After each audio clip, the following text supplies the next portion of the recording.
Hello दोस्तों, आप सबका स्वागत है आपके अपने एटलस एकेडमी चैनल पे। दोस्तों, आज मैं आपके लिए नोबेल प्राइज़ की डिटेल लेके आपके सामने उपस्थित हुआ हूँ।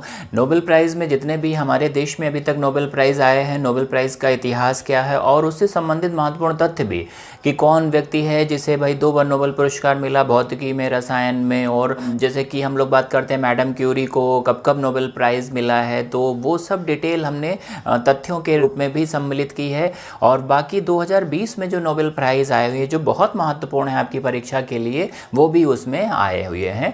तो सब फैक्ट्स के साथ एक पूरा हम लोग कहें कि एक नोबेल प्राइज़ का एक बेहतरीन डिस्कशन लेके हम आपके सामने उपस्थित हुए हैं। मुझे पूर्ण विश्वास है इसे जरूर प्रश्न के आने वाली परीक्षाओं में पूछे जाएंगे, तो आप सब इसका लाभ उठाएं। और मेरी कोशिश यही रहेगी ऐसे ही और टॉपिक्स पे मैं आपके सामने बेहद बढ़िया बढ़िया जो है टॉपिक्स के साथ अच्छा डिस्कशन लेके आपके सामने उपस्थित हूँ।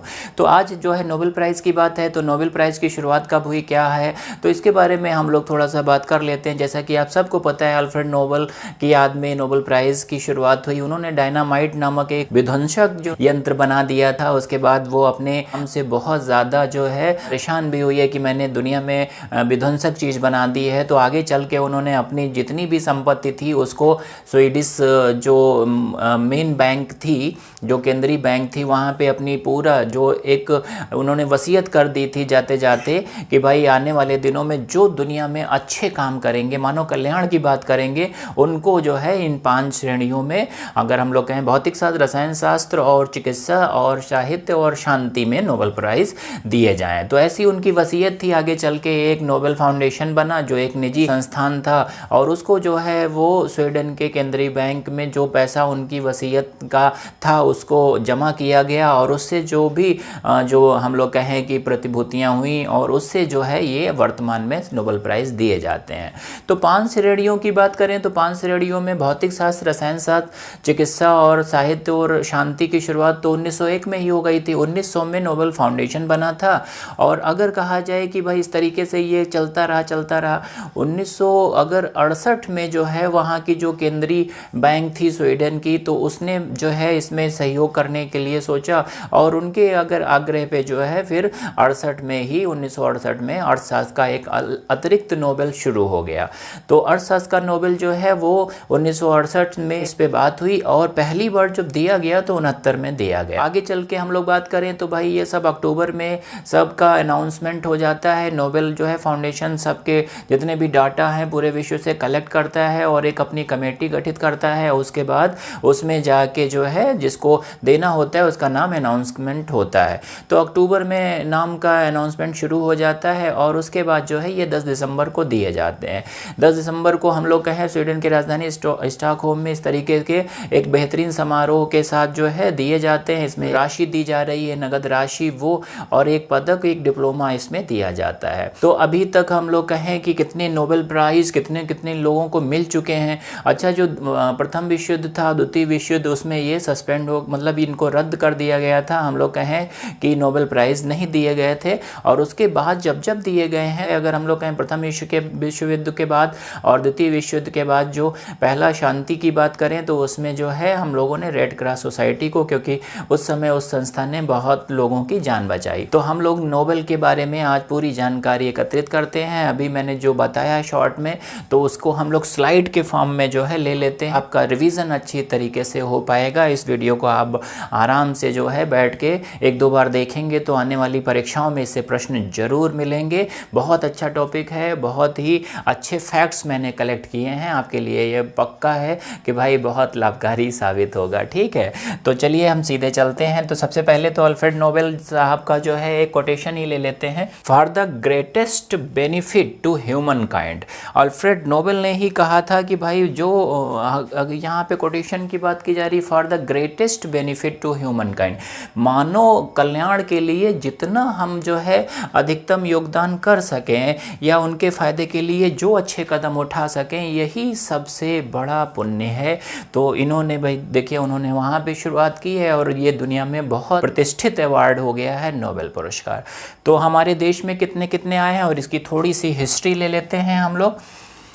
देखिए, अगर हम लोग बात करें कि भाई 21 अक्टूबर 1833 को स्टॉकहोम में जन्मे स्वीडिश आविष्कारक एवं उद्यमी अल्फ्रेड नोबेल नोबेल पुरस्कार के संस्थापक हैं।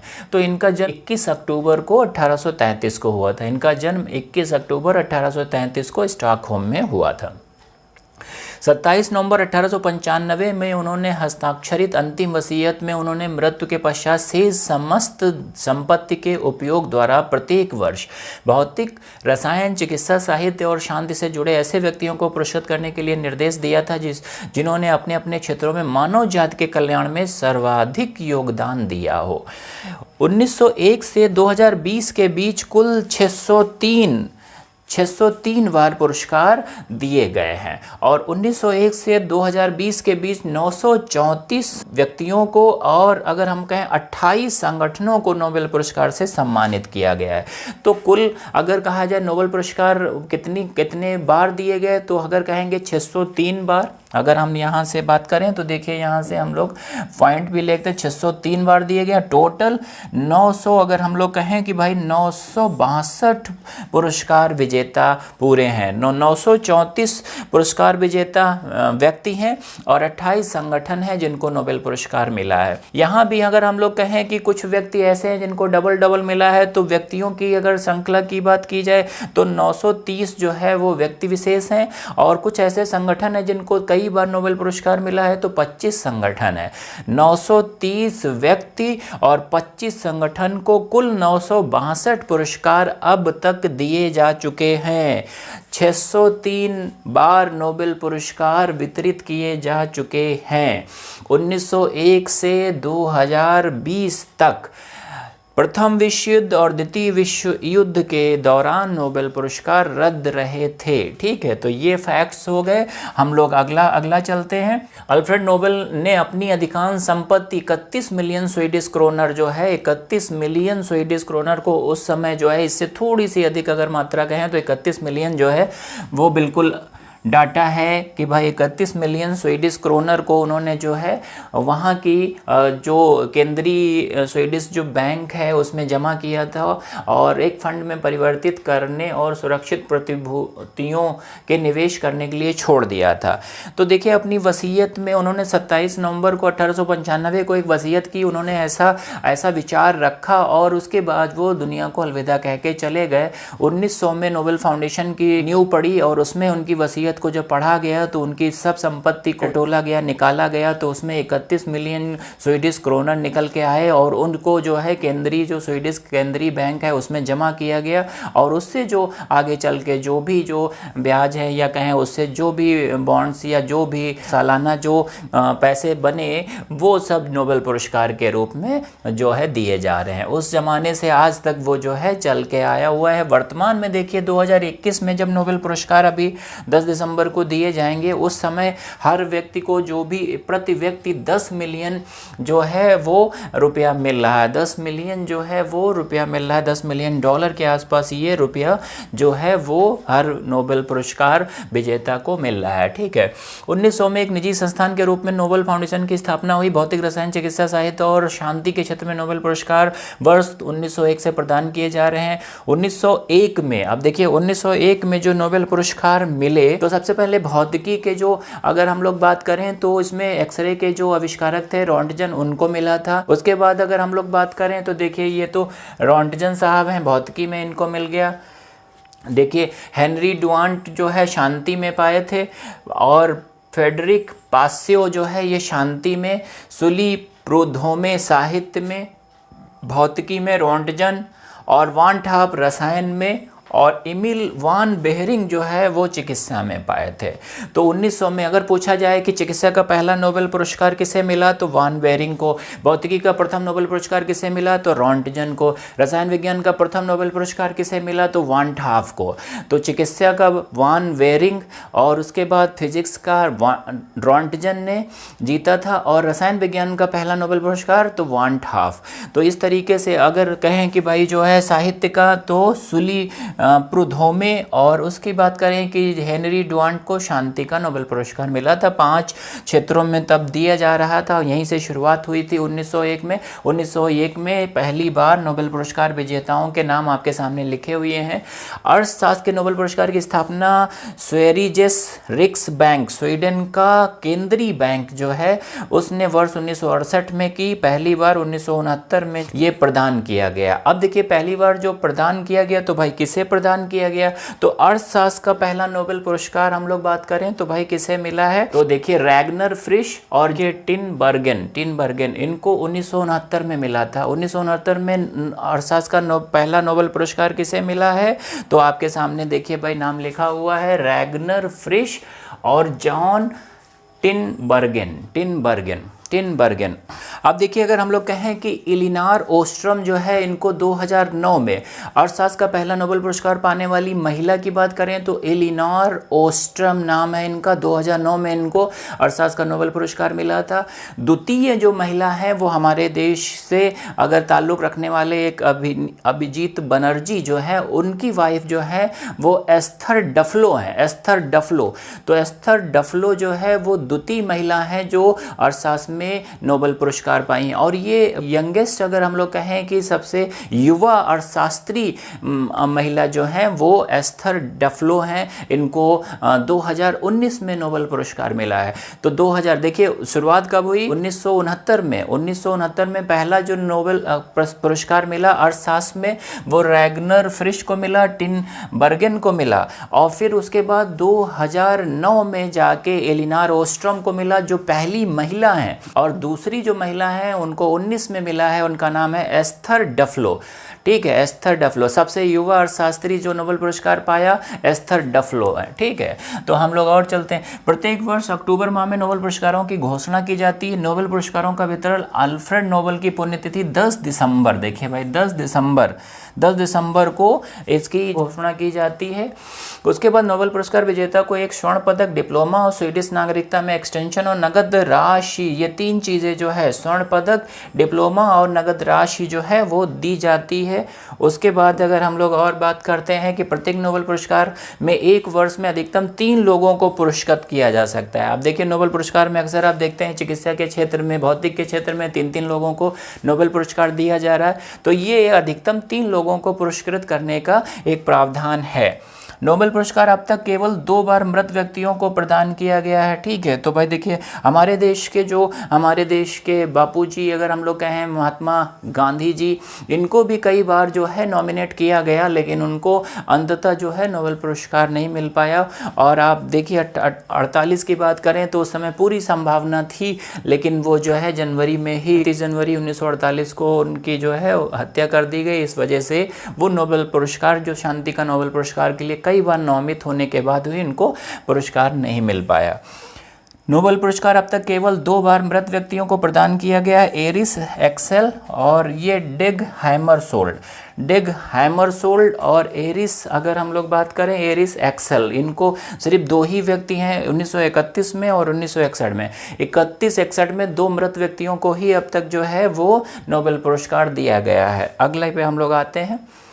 1974 में ये नियम बना दिया गया कि मरणोपरांत किसी को नोबेल पुरस्कार प्रदान नहीं किया जाएगा। 1974 से ये नियम बन के आ गया और उसके बाद किसी को, देखिए रेड क्रॉस सोसाइटी को अब तक मैंने कहा था 3 बार, देखिए प्रथम विश्व युद्ध के बाद भी उनको मिला 17 में, फिर उसके बाद द्वितीय विश्व युद्ध के बाद 44 में मिला और 63 में देखिए 3 बार इनको जो है शांति का नोबेल पुरस्कार मिला है। रेड क्रॉस सोसाइटी आपको पता है कि भाई रेड क्रॉस सोसाइटी क्या करती है कि भाई ये जो है जितने भी युद्ध में शहीद लोग होते हैं उनके स्वास्थ्य की देखभाल करती है। ठीक है, तो इस तरीके से हम लोग जो रेड प्लस का हम लोग चिन्ह इस्तेमाल करते हैं डॉक्टर, वो रेड क्रॉस का ही, जो रेड क्रॉस जो है वो चिन्ह रेड क्रॉस सोसाइटी का ही है, डॉक्टर्स का नहीं है, डॉक्टर लोग उसको इस्तेमाल करते हैं। 1915 में सर विलियम हेनरी ब्रैग, देखिए सर विलियम हेनरी ब्रैग को उनके बेटे विलियम एल ब्रैग के साथ अगर कहा जाए कि भौतिक का नोबेल पुरस्कार मिला था, तो हेनरी ब्रैग और विलियम एल ब्रैग को भौतिकी का नोबेल पुरस्कार मिला है, और उनके बेटे, मतलब पिता और बेटे को। ऐसे ही अगर हम लोग कहें पिता और बेटी को, या कहें माँ और बेटी को, तो कहेंगे मैडम क्यूरी और आयरन क्यूरी। यहाँ ब्रैग ब्रैग हैं, वहाँ क्यूरी क्यूरी हैं। मतलब अगर कहें कि भाई मैडम क्यूरी की बेटी का नाम आयरन क्यूरी, उसको भी नोबेल पुरस्कार मिला है, लेकिन साथ में नहीं, उनको अलग अलग अपने अपने पतियों के साथ मिला है। यहाँ पिता पुत्र को मिला है, तो ठीक है, तो ब्रैग और उसके बाद एल ब्रैग। लॉरेंस ब्रैग 25 वर्ष के हैं, ये सबसे युवा व्यक्ति हैं पुरुष की श्रेणी में जिनको नोबेल पुरस्कार मिला है। मतलब कि सबसे युवा व्यक्ति जिसको नोबेल पुरस्कार मिला है तो लॉरेंस ब्रैग, इनको भौतिकी में अगर हम लोग कहें कि भाई देखिए, और मलाला यूसुफजई 17 साल की महिला हैं जिनको सबसे कम उम्र में नोबेल पुरस्कार मिला है। तो लॉरेंस ब्रैग जिनको नोबेल पुरस्कार मिला है, 25 वर्ष की आयु है, सबसे कम आयु का व्यक्ति जिसके नोबेल पुरस्कार मिला, तो लॉरेंस ब्रैग कहेंगे। पिता पुत्र को तो ब्रैग एंड ब्रैग। और उसके बाद है पिता और बेटी की बात करें तो वो अलग अलग हैं, लेकिन उनको भी नोबेल पुरस्कार मिला है, आयरन क्यूरी और मैडम क्यूरी के हस्बैंड पियरे क्यूरी। तो ये चीज़ें यहाँ से मलाला यूसुफजई जो है ये पाकिस्तान से ताल्लुक़ रखती, और ये जो है सबसे कम को नोबेल पुरस्कार मिला है, ठीक है। और इनको जो मिला है तो हमारे देश के कैलाश सत्यार्थी जी के साथ इनको मिला है, ठीक है। कब, आगे अभी डिटेल में हम लोग देखेंगे, ठीक है। आगे देखिए, जॉन बी गुडइनफ जो है भाई देखिए 97 वर्ष के पुरुष हैं, इनको सबसे अधिक उम्र में नोबेल पुरस्कार मिला है। इनको अभी पिछले साल ही 2019 में ही हम लोग बात करें तो इनको नोबेल पुरस्कार मिला है, ठीक है। तो सबसे अधिक उम्र के व्यक्ति जिनको नोबेल पुरस्कार मिला है तो हम लोग कहें गुडइनफ, ठीक है, 97 वर्ष में। और ऐसे ही अगर हम लोग और बात करते हैं, मैडम क्यूरी को 2 बार नोबेल पुरस्कार मिला, 1903 में भौतिकी विज्ञान में, 1911 में हम लोग कहेंगे कि भाई रसायन विज्ञान में।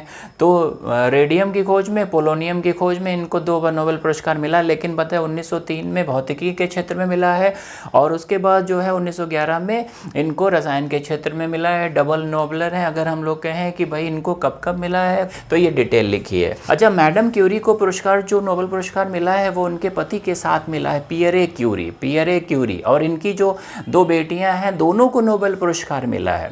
पहली जो बेटी है उनका नाम आयरन क्यूरी है, उनके हस्बैंड का नाम एफ जोलियट है, उनको भी केमिस्ट्री में मिला है। लेकिन जो दूसरी बेटी इनकी हैं उनका अगर हम लोग कहें कि भाई उनको शांति के रूप में, शांति में जो है नोबेल पुरस्कार मिला है, ठीक है। तो मैडम क्यूरी की दोनों बेटियों को नोबेल पुरस्कार है। मतलब कि आप समझिए, माँ को भी, माता पिता को भी मिला, और बेटी दामाद को भी मिला, उसकी छोटी बेटी और उसके दामाद को भी मिला है, ठीक है। पूरा परिवार नोबेलर है, ठीक। आगे देखिए, लाइनस पॉलिंग की बात करें, इनको 94 में रसायन विज्ञान में, 62 में शांति के क्षेत्र में नोबेल पुरस्कार मिला है। जॉन बर्डिन को जो है भौतिक शास्त्र में 2 बार नोबेल पुरस्कार मिला है। जॉन बर्डिन ऐसे व्यक्ति हैं जिनको एक ही विषय में, एक ही सब्जेक्ट में कहा जाए कि 2 बार नोबेल पुरस्कार मिला है। देखिए, अगर कहें मैडम क्यूरी को 2 बार नोबेल प्राइज मिला है, लेकिन वो प्राइज क्या है कि भाई फिजिक्स और केमिस्ट्री। ऐसे ही लाइनस पॉलिंग की बात करें तो अगर केमिस्ट्री में मिला है, उसके बाद शांति में मिला है, लेकिन जॉन बर्डिन को फिजिक्स में ही 2 बार नोबेल पुरस्कार मिला है। तो 2 बार पुरस्कार पाने वाले पहले व्यक्ति जो हैं अगर हम लोग कहेंगे तो ये जॉन बर्डिन की बात आ जाएगी एक विषय में, ठीक। फ्रेडरिक सेंगर जो है, इनको जो है अगर हम लोग कहें रसायन विज्ञान में 2 बार नोबेल पुरस्कार मिला है। फ्रेडरिक सेंगर जो है इंसुलिन पे और प्रोटीन पे काफ़ी काम किया है, तो इनको केमिस्ट्री में 2 बार नोबेल पुरस्कार मिला। एक विषय में 2 बार नोबेल पाने वाले जॉन बर्डिन फिजिक्स में, केमिस्ट्री में फ्रेडरिक सेंगर। और रेड क्रॉस सोसाइटी को अगर हम लोग बात करें तो 3 बार नोबेल पुरस्कार मिला है, 1917 में, 1944 में और 1963 में, ठीक है। तो इस तरीके से आगे हम लोग बढ़ते हैं। नोबेल पुरस्कार, भारत में नोबेल पुरस्कार कब कब आया, तो देखिए यहाँ पे एक बहुत बढ़िया इंपॉर्टेंट पॉइंट्स लिखा, सबसे पहले ऊपर ही लिखा हुआ है, रविन्द्रनाथ टैगोर जी, ठीक है। इनको हम लोग कहें, इन्होंने शांति निकेतन की स्थापना की थी कोलकाता में, और भाई इनको गुरुदेव से संबोधित किया जाता है। 1910 में एक अंग्रेज कवि W.B. येट्स, W.B. ईट्स ने टैगोर के काव्य संग्रह गीतांजलि का अंग्रेजी में अनुवाद किया और प्रस्तावना लिखी, जिस पर 1913 में टैगोर को नोबेल पुरस्कार मिला। गीतांजलि बांग्ला में और इसको जो है इंग्लिश में अनुवाद किया गया और W.B. ईट्स ने उसका अनुवाद किया। जब अनुवाद किया गया तो दुनिया का उस पर ध्यान गया, अंग्रेजी में जो अनुवाद हो गया तो उसका दुनिया का ध्यान गया और 13 में उनको पहला, हमारे देश का पहला नोबेल पुरस्कार 1913 में आया और रविन्द्रनाथ टैगोर जी को ये मिला, साहित्य के क्षेत्र में मिला। ऐसे ही सत्येंद्र नाथ बोस जो है उन्होंने जो है बोसान थ्योरी लिखी थी, लेकिन पता चला कि वो यहाँ भाई जो लिखी गई उसको आइंस्टीन साहब ने जर्मन भाषा में ट्रांसलेट किया और फिर दुनिया का पूरा ध्यान उस पर गया। तो वो आज देखिए हिग्स बोसान पार्टिकल की बात की जा रही है तो वो बोसान है। तो ये जो ऐसे लोग हैं, बहुत इनका नाम नहीं आता है कि भाई गीतांजलि का अनुवाद अंग्रेजी में किसने किया, तो ईट्स ने। तो भारत का पहला नोबेल पुरस्कार साहित्य में 1913 में। 13 के बाद देखिए हमने कहा था 28 फरवरी 1928 को C.V. रमन साहब ने रमन प्रभाव की खोज की थी। इनको 1930 में भौतिकी का नोबेल पुरस्कार मिला है। तो देखिए रमन प्रभाव की खोज के लिए 1930 में इन्हें भौतिकी का नोबेल पुरस्कार मिला है, जो एशिया का पहला विज्ञान के क्षेत्र में नोबेल पुरस्कार था। ठीक है, उसके बाद देखिए हरगोविंद खुराना, H.G. खुराना इन्हें कहते हैं, 1968 में कृत्रिम जीन के लिए इनको नोबेल पुरस्कार मिला है। मदर टेरेसा, इनको देखिए 1900 अगर कहें 79 में इनको जो है वो शांति के क्षेत्र में नोबेल पुरस्कार मिला है, mother Teresa. Rabindranath Tagore 13, C.V. Raman 30, उसके बाद 68 में खुराना और 79 में मदर टेरेसा। शांति में, चिकित्सा में, भौतिकी में और साहित्य में हमारे देश में इस तरीके से 4 नोबेल आ गए इस श्रृंखला में। ठीक है, आगे बढ़ते हैं हम लोग। अगला देखिए सुब्रमण्यम चंद्रशेखर ने 1983 में चंद्रशेखर सीमा, देखिए तारों के विघटन से संबंधित एक सिद्धांत दिया है, जिस पे आगे चल के उन्होंने एक लिमिट निर्धारित कर दी, उसे चंद्रशेखर लिमिट कहते हैं। और उन्होंने कहा कि किसी भी तारे का द्रव्यमान अगर सूर्य के द्रव्यमान से 1.5 गुने से अधिक होगा, वो अंततः ब्लैक होल में परिवर्तित हो जाएगा। ब्लैक होल थ्योरी उन्होंने दी थी। 1983 में ही इनकी खोज के लिए इनको अगर हम लोग कहें कि भाई भौतिकी में नोबेल पुरस्कार मिला था 1983 में। 1983 के बाद हम लोग अमर्त्य सेन के बाद अर्थशास्त्री हैं, इनको 1998 में जो है वो नोबेल पुरस्कार मिला है। उसके बाद V.S. नायपाल को साहित्य में 2001 में नोबेल पुरस्कार मिला है। वेंकटरमन रामकृष्णन को केमिस्ट्री में मिला है 2009 में। देखिए इन्होंने राइबोसोम प्रोटीन निर्माण से संबंधित राइबोसोम के बारे में डिटेलिंग दी थी। केमिस्ट्री में इनको वेंकटरमन रामकृष्णन जो है इन 2009 में। तो यहाँ देखिए 83, फिर 98, फिर 2001, फिर 2009।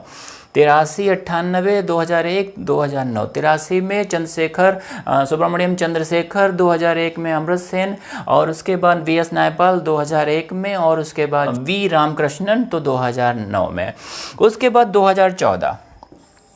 2014 में कैलाश सत्यार्थी और पाकिस्तान की 17 साल की है मलाला यूसुफजई और कैलाश सत्यार्थी। बचपन बचाओ से संबंधित एक आंदोलन कैलाश सत्यार्थी जी ने शुरू किया और उससे बहुत से ऐसे बच्चों को जो है देश में जो फैक्ट्रियों में बंधुआ मजदूरी कर रहे थे उनको निकाल के मुख्य धारा में जोड़ के उनको शिक्षित और दीक्षित किया, उनके जीवन को सुधारा। तो इसके लिए जाहिर सी बात है बधाई के पात्र हैं कैलाश सत्यार्थी जी ने। और मलाला यूसुफजई ने जो है बच्चियों पे शिक्षा की जो बात की गई आगे बढ़ाया। ठीक है, तो उन्हें भी जो है इस दोनों लोगों को अच्छे काम के लिए एक बहुत ही अच्छा एक दुनिया का सबसे प्रतिष्ठित पुरस्कार मिला है। दोनों को शांति का नोबेल पुरस्कार 2014 में मिला। अगला हम लोग ले लेते हैं 2019 में हमारे देश में एक अभिजीत बनर्जी जी का जो है इनकी वाइफ जो है उनको नाम है एस्थर डफलो, सबसे युवा जो है अर्थशास्त्री हैं, इनको नोबेल पुरस्कार जो है 2019 में मिला है। ये भाई भारतीय मूल के अमेरिकी नागरिक हैं, भारतीय मूल के अमेरिकी नागरिक एस.सी. खुराना भी हैं। इनको जो है वैश्विक गरीबी उन्मूलन उनके प्रायोगिक दृष्टिकोण के लिए जो है, और इसमें एस्थर डफलो जो इनकी वाइफ भी हैं और प्रोफेसर माइकल क्रेमर के साथ नोबेल पुरस्कार मिला है। तो Abhijit Banerjee Esther Duflo Michael Kremer को 2019 का अर्थशास्त्र का नोबेल पुरस्कार मिला है। और ये सबसे अगर कहा जाए कि युवा अर्थशास्त्री हैं जिनको नोबेल पुरस्कार 2019 में मिला है, ये भारतीय मूल के अमेरिकी नागरिक हैं। वैश्विक गरीबी उन्मूलन के बारे में इन्होंने एक प्रायोगिक दृष्टिकोण सबके सामने रखा। और उसके बाद पहला, अगर हम लोग कहें पहली महिला जिनको अर्थशास्त्र में 2009 में नोबेल पुरस्कार मिला है, उनका नाम है एलिनोर ऑस्ट्रम, 2009 में। दूसरी महिला जो है एस्थर डफ्लो।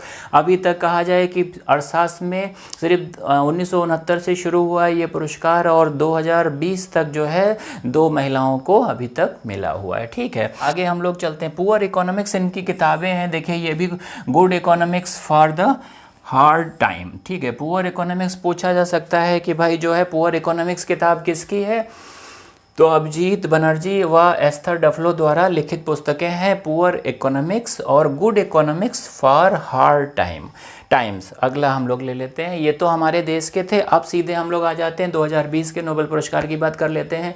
2020 में भौतिक विज्ञान का जो नोबेल पुरस्कार है वो 6 अक्टूबर 2020 को जो है इसकी घोषणा हुई थी।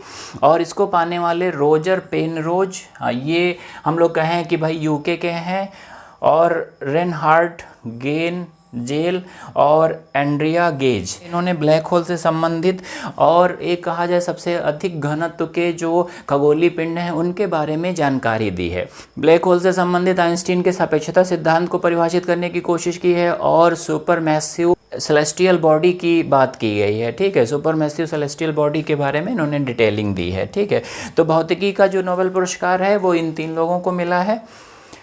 घोषित किए 3 वैज्ञानिक को आधा पुरस्कार रोजर पेनरोज को ब्लैक होल निर्माण से आइंस्टीन के सापेक्षता सिद्धांत के जुड़ाव की खोज के लिए प्रदान किया गया, जबकि शेष आधा पुरस्कार संयुक्त रूप से रेनहार्ड गेंजेल और एंड्रिया गेज को गैलेक्सी के केंद्र में स्थित अत्यधिक घनत्व वाले पदार्थ सुपरमैसिव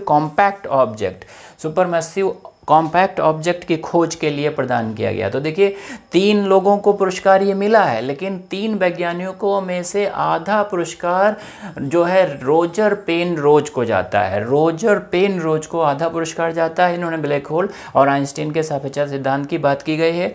और इन दोनों को जो रेनहार्ड गेंजेल और एंड्रिया गेज, देखिए यहाँ पे गेंजेल और गेज, उधर एंड्रिया गेज, तो गेन और गेज जो है इन लोगों को आधा आधा मिला है सुपरमैसिव कॉम्पैक्ट ऑब्जेक्ट के लिए। ठीक है, ये भौतिकी का था, 2020 का 6 अक्टूबर को इसकी घोषणा हुई थी। अगला हम लोग ले लेते हैं रसायन विज्ञान का नोबेल पुरस्कार 2020 में 7 अक्टूबर को इसकी घोषणा हुई। इमैनुअल कार्पेंटियर, ये भाई इमैनुअल कहीं भी टर्म आ जाए आपने फ्रांस का समझें। ठीक है, और जेनिफर डाउडना ये यूएसए की हैं, ये फ्रांस के हैं। इन्होंने जीनोम एडिटिंग की बात की है और इस तरीके के नामक जो है अगर जो जीन्स को काटते हैं उनके बारे में इन्होंने जीनोम की बात की है, जीनोम एडिटिंग की बात की है और इस सीजर को विकसित किया है जो जीन को काट सके। उसका नाम है क्रिस्पर करके उन्होंने अगर कहें जीनोम सीजर्स की खोज की है। ठीक है, तो जेनेटिक सीजर का उपयोग करते हुए शोधकर्ताओं जानवरों पौधों के सूक्ष्म जीवों के डीएनए को आसानी से बदला जा सकेगा कि जीन को काट के दूसरे में